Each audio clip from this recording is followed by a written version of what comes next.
हम फिर से लेकर आ चुके हैं आप लोगों के लिए शाम की सभी ताज़ा और बड़ी खबरें। एक एक कर आपको सारी खबरों की जानकारी देंगे आज देश दुनिया में क्या कुछ हो रहा है। लेकिन उससे पहले दोस्तों एक नज़र डाल लेते हैं सुर्खियों पर। प्रधानमंत्री नरेंद्र मोदी के ऊपर गरजे राहुल गांधी, बोले देश का इतिहास बदलने की फिराक में मोदी सरकार लोकतंत्र को चोट दे रही है। इसके बारे में आपको बताएंगे। वहीं पर दोस्तों एक बार फिर से दोस्तों खरगोन में, जी हाँ आप समझिए, मुस्लिम विरोधी नारे लगाए गए और ये शपथ दिलाई गई है महिलाओं को कि मुसलमानों से कोई सामान ना खरीदा जाए। एक तरफ दोस्तों भाईचारा देखने को मिला जहांगीरपुरी में तिरंगा यात्रा, तो दूसरी तरफ फिर से जहर उगला जा रहा है इसको हटाने के लिए। इसके बारे में भी आपको बताएंगे। वहीं पर दोस्तों उद्धव ठाकरे का बीजेपी के ऊपर बड़ा हमला, बोले राष्ट्रपति शासन है तो दम है तो राष्ट्रपति शासन लगाकर बताए बीजेपी। इसके बारे में भी आपको बताएंगे। वहीं पर दोस्तों प्रशांत किशोर का मास्टर स्ट्रोक, जी हाँ दोस्तों चुनाव समझिए लड़ने से पहले ही जीत गए। कई ऐसे लोगों को अपने पाले में कर लिया है दोस्तों गुजरात में, क्योंकि आप जानते हैं कि अब कुछ ही महीनों का समय बचा है गुजरात चुनाव में। ऐसे में पूरी तरीके से प्रशांत किशोर ने बीजेपी को आड़े हाथ ले लिया है। वहीं पर दोस्तों अगली बिग ब्रेकिंग में हम आपको बताएंगे रवीश कुमार का मोदी सरकार पर बड़ा हमला। गर्व दो, जी हाँ नौकरी नहीं, गर्व दो दिमाग नहीं। बताएंगे कैसे दोस्तों एक वीडियो के जरिए रवीश कुमार सर ने भाजपाइयों की लंका लगा दी है। वहीं पर दोस्तों अगली बिग ब्रेकिंग में हम आपको बताएंगे गुजरात में पीके से डर गई भारतीय जनता पार्टी। जिग्नेश को, जी हाँ दोस्तों आपको पता ही होगा, जिग्नेश मेवानी को हाल ही में गिरफ्तार किया था असम पुलिस ने, लेकिन 3 दिन बाद उन्हें बेल मिल गई थी। लेकिन उसके बाद जैसे ही उन्हें बेल मिली वहीं के वहीं तुरंत उनको एक और मामले में गिरफ्तार कर लिया गया। यानी कि दोस्तों गुजरात चुनाव अभी तो पीके ने सिर्फ फूंक मारी है, उससे ही बीजेपी डर गई। इसके बारे में आपको बताएंगे। वहीं पर दोस्तों आजम खान के बागीसुर होने वाले हैं कांग्रेस में शामिल। जी हाँ दोस्तों जिस तरीके से आजम खान के ऊपर अत्याचार किया जा रहा है और सपा हाथ पे हाथ धरकर बैठी, ये बहुत ही निराशाजनक है। क्योंकि दोस्तों 26 महीने से आजम खान अंदर है और सपा चाहती तो उनके खिलाफ विरोध करती, प्रदर्शन करती, लेकिन ऐसा कुछ नहीं हुआ। इसके बारे में भी आपको बताएंगे। तो सारी खबरें फटाफट अंदाज में देंगे। फिलहाल खैर चलिए बढ़ते हैं सबसे पहले और सबसे बड़े खबर की ओर। दरअसल दोस्तों आपको बता दें राहुल गांधी का केंद्र सरकार पर बड़ा हमला, बोले इतिहास के साथ छेड़खानी कर रही बीजेपी, देश में इतिहास को मिटाने की फिर एक बार कोशिश। आपको बता दें दोस्तों भारतीय जनता पार्टी किताबों से, बुकों से, सीबीएसई में वो चैप्टर हटा रही है जिसमें हमारा इतिहास झलकता है, जिसमें दोस्तों आपको और हमें पता चलता है कि हमारे राइट्स क्या है। दोस्तों आपने और मैंने, हम सब ने कुछ पढ़ा, तब जाना कि देश में लोकतंत्र नाम की कोई चीज़ होती है, देश में किस तरीके से आंदोलन होते हैं, किस तरीके से जो है यहाँ पर राजनीति होती है। इन सब चैप्टरों को दोस्तों अब बीजेपी हटा रही है, खास कर उन चैप्टरों को जिसमें मुसलमानों का जिक्र है, मुगलों का जिक्र है, आंदोलन कैसे किया जाता है, अपने सम्मान के लिए, अपने हक के लिए कैसे लड़ सकते हैं, आपके और हमारे राइट्स क्या हैं, इन सारे सिलेबस को दोस्तों अब सीबीएसई में से हटाया जा रहा है। आपको याद हो इससे पहले जब कोरोना की पहली लहर आई थी, उस वक्त मोदी सरकार ने यह बहाना बनाकर गांधी जी के चैप्टरों को हटाया गया था कि लोगों के ऊपर पढ़ाई का बहुत बोझ है, ऐसे में हम थोड़ा पढ़ाई का बोझ कम करना चाहते हैं। अब आप समझिए दोस्तों गांधी जी के हिस्ट्री के चैप्टर हटाकर वो मोदी सरकार कौन सा जो है यहाँ पर लोगों का बोझ कम कर रही थी, और अब फिर से वही हो रहा है। राहुल गांधी ने कहा कि केंद्र सरकार को ये घोषित कर देना चाहिए कि वो देश के लोकतंत्र को खत्म कर देगी, वो देश के इतिहास को मिटा देगी। और बीजेपी लगातार ये कोशिश करती है। जो लोग गांधी को गाली देकर गोडसे को पूछते हैं, उनकी विचारधारा के क्या ही कहने, आप समझिए दोस्तों। आप और इस बात को आप लोग झुटला भी नहीं सकते कि जो लोग, जाहिर सी बात है भैया, गांधी जी को गाली दे रहे हैं, वो लोग की विचारधारा क्या होगी। जो लोग गोडसे को पूछ रहे हैं जिसने गांधी जी को गाली मार दी थी, और बीजेपी वाले उन लोगों को बढ़ावा दे रहे हैं जो लोग गांधी जी को गाली देते हैं और गोडसे की पूजा करते हैं। ये विचारधारा बताती है दोस्तों कि इनकी सोच कितनी घटिया और कितनी छोटी है। और इसीलिए मोदी सरकार इतिहास से उन चैप्टरों को मिटा रही है, ताकि जो आने वाला जो पीढ़ी है ना वो इनको पढ़ पाएगी और ना ही आगे दोस्तों आंदोलन कर पाएगी, ना वो अपने हक जान पाएंगे, ना वो अपने राइट्स जान जान पाएंगे कि क्या है, और ना ही देश में आंदोलन होंगे। आप समझिए, जो इतिहास को मिटाने की कोशिश कर रहा है वो खुद मिट जाएंगे, लेकिन इतिहास नहीं मिटेगा। आज से 100 साल बाद भी आप और हम रहे ना रहे दोस्तों, गांधी जी उतने ही मशहूर रहने वाले हैं जितने कि वो आज पॉपुलर हैं, और ये आप कहीं ना कहीं समझते हैं। फिलहाल चलिए बढ़ते हैं एक और अगली बिग ब्रेकिंग की तरफ। बता दोस्तों, अगली जो बड़ी खबर निकल कर आ रही है आपको बता दोस्तों, भारतीय जनता पार्टी के राज में एक बार फिर से फैलाई गई नफरत। खरगोन में दोस्तों बोले गए मुस्लिमों के लिए जहरीले बोल। दरअसल दोस्तों, जहां एक तरफ जहांगीरपुरी में आप समझिए एक रिकॉर्ड कायम कर दिया और बीजेपी और आरएसएस के मुंह पर जोरदार तमाचा मार दिया है कि तुम लोग कितनी नफरत फैला लो, लेकिन यहां पर भाईचारा देखने को तुम्हें मिलेगा ही मिलेगा। और अब यही कारण है दोस्तों जो बीजेपी को एक बड़ा झटका लग गया है। इसका सबसे बड़ा रीजन मैं आपको बता दूं दोस्तों, आप अच्छे से जानते हैं कि भारतीय जनता पार्टी की सोच क्या है। वो दोस्तों हिंदू मुसलमान में दरार पैदा कर कर अपनी राजनीति को चमकाने की कोशिश करती है। लेकिन दोस्तों अब बीजेपी को एक यहाँ पर बड़ा झटका लगता हुआ नजर आ रहा है। इसके दो रीजन समझिए दोस्तों। पहला तो ये कि भारतीय जनता पार्टी एक चीज अच्छे से जानती है कि उसको देश की जनता ने नकार दिया, और बीजेपी ये कभी नहीं चाहेगी दोस्तों कि वो उस परिस्थितियों से गुजरे जिस परिस्थितियों से वो पहले गुजरी है, जब बीजेपी कभी सत्ता में ही नहीं आती थी। अब बीजेपी ने अपने लिए एक छोटी सा फॉर्मूला ढूंढ लिया, हिंदू मुसलमानों को लड़वाओ, जीत हासिल करो, हिंदू भाइयों को एक तरफ कर दो, मुस्लिम भाइयों को एक तरफ कर दो। लेकिन बीजेपी दोस्तों ये जो जहर उगलवा रही है ये इनकी ही करामात है। आप देखिए, जहांगीरपुरी में बाकायदा तिरंगा यात्रा निकाली, भाईचारा देखने को मिला, लेकिन अब खरगोन में जो हिंदू महिलाएं हैं उनको ये शपथ दिलाई गई है कि ना ही मुसलमानों से कोई सामान खरीदेंगे, ना मुसलमानों को कोई सामान बेचेंगे, और ना ही जो है यहाँ पर उनसे कोई मेल मिलाव रखेंगे। यानी कि दोस्तों देश में खुलेआम नफरत बांटी जा रही है और हमारे देश के दिग्गज नेता सो रहे हैं। जी हाँ, नरेंद्र मोदी आप समझिए अपने आप को अपनी पीठ खुद ही थपथपाता है। ये पहला ऐसा प्रधानमंत्री देखा है मैंने दोस्तों जो अपनी पीठ खुद ही थपथपाते हैं और कहते हैं कि वाह बहुत अच्छा काम किया नरेंद्र मोदी तुमने। अब आप समझ लीजिए। फिलहाल चलिए बढ़ते हैं और अगली पे एक ब्रेकिंग की तरफ। बता दोस्तों, अगली जो बड़ी खबर निकल कर आ रही है, उद्धव ठाकरे को मोदी सरकार की चेतावनी।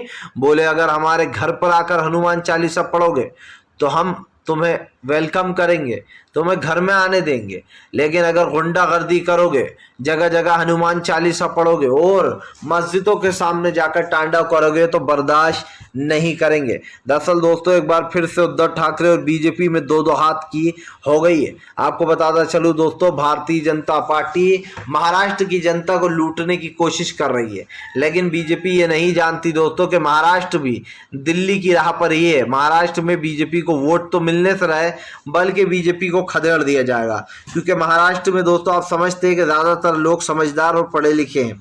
यही कारण है जो महाराष्ट्र में बीजेपी की दाल गल नहीं पा रही है। बताओ दोस्तों, बीजेपी इस वक्त कुछ ऐसी चीजें करने में लगी है जिन चीजों का कोई मतलब ही नहीं है। आप समझ लीजिए, भारतीय जनता पार्टी अगर देश के विकास की बात करती है तो ठीक है, लेकिन देश में जो नफरत फैलाई जा रही है, जो देश में हो रहा है दोस्तों, वो आपसे और हमसे छुपा हुआ नहीं है। बीजेपी चाहे कितनी ही कोशिश कर ले ये बताने की कि वो देश के हित में काम कर रही है, लेकिन वो देश के हित में नहीं। दरअसल दोस्तों आप समझिए वो किस हित में काम कर रही है, देश को बांटने में। देश को बांट दिया जाए इस तरीके के जो काम है वो उद्धव ठाकरे ने बीजेपी को देख लिया। आप समझिए पीएम आवास के बाहर बाकायदा हनुमान चालीसा करने की अनुमति मांगी गई और दे भी दी गई है। क्या दोस्तों ये दर्शाता नहीं है कि आप हनुमान चालीसा पढ़कर सिर्फ नुमाइश कर रहा हो, आपके दिल में श्रद्धा और सद्भाव नहीं है? आप अगर ये श्रद्धा के लिए करते कि आपको सच में हनुमान चालीसा करना है तो आप मंदिर में करते, लाउड स्पीकर पर करते, कोई प्रॉब्लम नहीं है। लेकिन आप लोगों के घरों के सामने जा रहा हो और ये गुंडागर्दी बता रहा हो कि मैं तो हनुमान चालीसा पढ़कर रहूंगी या पढ़कर रहूंगा। आपने देखा राणा दंपत्ति दोनों पति पत्नी किस तरीके से गुंडागर्दी दिखा रहे थे और उद्धव ठाकरे की आवाज के बाहर जाकर कह रहे थे कि हम तो हनुमान चालीसा पढ़ेंगे। और ये एक जगह का मामला नहीं है, ये जगह जगह हो रहा है। जहां जहां बीजेपी की सरकार नहीं है वहां वहां बीजेपी ने लोगों से कह दिया कि जाकर हंगामे करो, उत्पात मचाओ, ताकि लोगों का ध्यान भटके और लोग हमारी तरफ आकर्षित हो और हमें वोट दें। जो बीजेपी हनुमान चालीसा के लिए इतना गुणगान कर रही है, और बीजेपी से पूछिए दोस्तों कि दिल्ली में कल वो नीलकंठ मंदिर को तोड़ने क्यों वाले थे? 22 साल पुराना मंदिर कल ढहने वाला था वो तो आप समझिए आम आदमी पार्टी जो है उसने मोदी सरकार के इस काले छिट्टे को पकड़ लिया और उनका मुद्दा छीन कर मंदिर में जाकर बैठ गए केजरीवाल ये लोग, और कहने लगे कि मंदिर किसी भी हाल में टूटने नहीं देंगे, भले ही बीजेपी कितनी ही कोशिश कर ले। आप समझिए दोस्तों, जिस नीलकंठ मंदिर पर बवाल मचा है उस मंदिर के बारे में किसी भी गोदी मीडिया ने कुछ नहीं बताया। अगर यही काम कोई विपक्ष पार्टी कर रही होती तो इस मंदिर का बार बार जिक्र आता दोस्तों, और ये कहा जाता कि देखिए कैसे विपक्ष जो है मंदिर को तहस नहस कर रहा है, लेकिन बीजेपी कर रही है दोस्तों, तो कोई गलत बात नहीं। कल मैंने दोस्तों न्यूज़ 24 की एक पत्रकार को सुना, ऐसा लग रहा था कि ये पत्रकार नहीं पत्तलकार ही है। जी हाँ, क्योंकि जिस तरीके से वो मोदी सरकार की मुखालफत तरफदारी कर रही थी न्यूज़ 24 की पत्रकार, और बार बार ये कह रही थी कि ये तो अतिक्रमण है, अतिक्रमण पर जानबूझकर लोग राजनीति कर रहे हैं। समझिए आप, जब बीजेपी दोस्तों मंदिरों पर बुलडोजर चलवा दे तो इनके लिए अतिक्रमण हो जाता है, लेकिन अगर भूले से अगर कांग्रेस ये कर देती दोस्तों तो आप समझिए वो बहुत बड़ा अपमान हो जाता, कांग्रेस हिंदू विरोधी हो जाती, और भी तरह तरह के तर्क दिए जाते। आप समझिए बीजेपी ने राजस्थान में 300 साल पुराना मंदिर गिरा दिया, लेकिन इल्जाम किस पर लगा रही थी बीजेपी? कांग्रेस पर। लेकिन जब सच्चाई सामने आई तो चुपचाप बैठ गए, यानी कि खुद पर जब बात आती है तो बीजेपी भाग खड़ी होती है, और आम आदमी पार्टी उसी की राह पर है दोस्तों। ये भी उसी राजनीति से निकले हैं जिस राजनीति पर बीजेपी है, लेकिन इस वक्त ये बीजेपी पर भारी पड़ रहा है, क्योंकि बीजेपी का मुद्दा अब केजरीवाल ने बीजेपी की तरफ ही घुमा दिया है। चलिए बढ़ते हैं एक और अगली बिग ब्रेकिंग की तरफ। बताया दोस्तों अगली जो बड़ी खबर निकल कर आ रही है, अभी तो पीके ने सिर्फ शुरुआत की थी दोस्तों, अभी से भारतीय जनता पार्टी के निकले पसीने। दोस्तों प्रशांत किशोर ने गुजरात में बिगुल फूंक दिया है, और ये देखकर बीजेपी को बहुत दुख हो रहा है। दरअसल आपको बता दें दोस्तों, आपको अच्छे से याद हो कि जो जिग्नेश है उनको गिरफ्तार किया गया था। जिग्नेश मेवानी ने एक ट्वीट किया था दोस्तों नरेंद्र मोदी को लेकर, जिस ट्वीट के चलते असम पुलिस ने उनको गिरफ्तार कर लिया था। और दोस्तों जैसे असम पुलिस जिग्नेश मेवाती को गिरफ्तार करके लेकर गई, उसके 3 दिन बाद उनकी कल बेल हो गई थी परसों। लेकिन दोस्तों जैसे ही जिग्नेश को बेल मिली, फिर से एक बार जिग्नेश को जो यहाँ पर गिरफ्तार करवा लिया गया मोदी सरकार द्वारा। तो दोस्तों ये दर्शाता है कि नरेंद्र मोदी पीके से कितना डर गए। आप समझिए कांग्रेस को एक नई राह पर जाते हुए देख भारतीय जनता पार्टी का डर खत्म नहीं हो रहा है। बीजेपी दोस्तों ये कितने ही बड़े बड़े दावे कर दे, कितनी ही बातें कर ले, लेकिन सच्चाई यही है दोस्तों कि भारतीय जनता पार्टी अब पूरी तरीके से बौखला चुकी है, और बौखलाहट भी ऐसी दोस्तों बीजेपी की कि बीजेपी को समझ में नहीं आ रहा अब क्या करना है। भले ही बीजेपी के नेता ये कहते रहे कि अब तो कांग्रेस खत्म हो गई, हम दूसरे राज्यों में भी इनकी सरकार मिटा देंगे, लेकिन दोस्तों सबसे ज्यादा डर बीजेपी को कांग्रेस से ही लगता है, क्योंकि बीजेपी भी जानती है कि हमारे मुकाबले में अगर कोई पार्टी है तो वो है कांग्रेस। इस देश की सबसे बड़ी पार्टी हुआ करती थी कांग्रेस, लेकिन हाल ही में बीजेपी बन गई सबसे बड़ी पार्टी, क्योंकि उसके पास इस वक्त विधायक ज्यादा है फिलहाल। लेकिन दोस्तों पीएम का चुनाव आने वाला है 2024 में। नरेंद्र मोदी कभी नहीं चाहेंगे कि 2024 का चुनाव हार जाए, लेकिन दोस्तों किस्मत जो है वो बड़ी कमीनी चीज होती है।